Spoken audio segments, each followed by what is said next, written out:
സംസ്ഥാനത്ത് സ്വകാര്യ സർവകലാശാലകൾ അനുവദിക്കാനുള്ള സർക്കാർ തീരുമാനത്തിനെതിരെ പ്രതിഷേധവുമായി വിദ്യാർത്ഥി സംഘടനകൾ. ഇടതുപക്ഷത്തിന്റെ പ്രഖ്യാപിത നയത്തിനെതിരാണ് തീരുമാനമെന്ന് AISF പറഞ്ഞു. കൂത്തുപറമ്പ് രക്തസാക്ഷിത്വത്തിൽ പിണറായി വിജയൻ മറുപടി പറയണമെന്ന് KSU ആവശ്യപ്പെട്ടു. ബില്ല് പഠിച്ചതിന് ശേഷം വിശദമായി നിലപാടെടുക്കുമെന്ന് SFI വ്യക്തമാക്കി. 20 വർഷം വൈകിയെടുത്ത തീരുമാനം എന്നായിരുന്നു TP ശ്രീനിവാസന്റെ പ്രതികരണം. സംസ്ഥാനത്ത് സ്വകാര്യ സർവകലാശാലകൾ അനുവദിക്കുന്ന വിഷയത്തിൽ വിദ്യാർത്ഥി സംഘടനകൾ എതിർപ്പറിയിച്ചു. സർക്കാർ നീക്കം എന്ത് വില കൊടുത്തും പ്രതിരോധിക്കുമെന്ന് AISF അറിയിച്ചു. സ്വകാര്യ സർവകലാശാല കരട് ബില്ലിന് തിരക്ക് പിടിച്ച് അംഗീകാരം നൽകിയ തീരുമാനത്തിൽ ആശങ്കയുണ്ടെന്ന് KSU.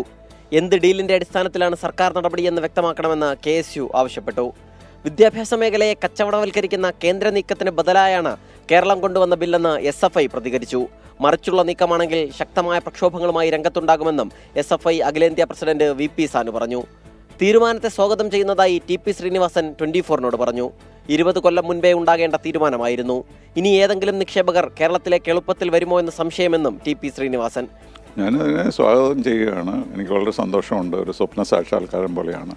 ഇത് യഥാർത്ഥത്തിൽ ശ്രീ ഉമ്മൻചാണ്ടിയുടെ ആശയമായിരുന്നു. ഒരു മരം വയ്ക്കുമ്പോൾ 20 കൊല്ലം മുമ്പ് വയ്ക്കണം എന്നാണ് ശാസ്ത്രം. അത് നടക്കാത്തത് കൊണ്ട് ഇനി 20 കൊല്ലം കഴിഞ്ഞിട്ടെങ്കിലും നമുക്ക് നോക്കാം. അതേസമയം ബില്ലിനെ എതിർക്കാൻ പ്രതിപക്ഷം തയ്യാറായിട്ടില്ല. 24 തിരുവനന്തപുരം.